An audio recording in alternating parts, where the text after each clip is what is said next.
ગુજરાતમાં ડ્રગ્સ માફિયાઓ સામે વધુ એક મોટો પ્રહાર થયો છે. ગુજરાત રાજ્યના સ્ટેટ મોનિટરિંગ સેલ સુરત શહેરમાં ડ્રગ્સના સોદાગરો વિરુદ્ધ મોટી કાર્યવાહી હાથ ધરી છે.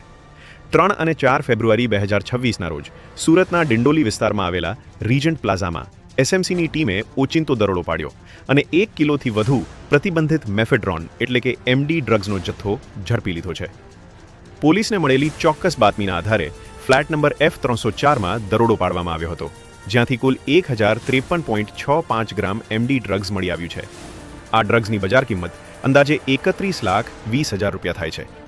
ડ્રગ્સ ઉપરાંત પોલીસે 8 લાખ રૂપિયાની કિંમતના 2 વાહનો, 95,000 રૂપિયાના 4 મોબાઈલ ફોન અને 11,100 રૂપિયા રોકડ મળીને કુલ 41,16,000 રૂપિયાની મુદ્દામાલ જપ્ત કરી છે.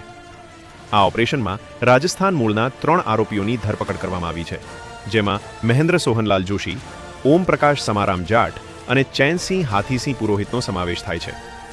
તપાસમાં સામે આવ્યું છે કે ઓમ પ્રકાશ જાટ આ રેકેટનો મુખ્ય સપ્લાયર છે. આ સાથે જ ડ્રગ્સ નેટવર્કમાં સંડોવાયેલા અન્ય 3 આરોપીઓને વોન્ટેડ જાહેર કરવામાં આવ્યા છે, જેમાં અમિત કાબા, રાજેશ પાટીદાર અને કંવરપાલ સિંહનો સમાવેશ થાય છે.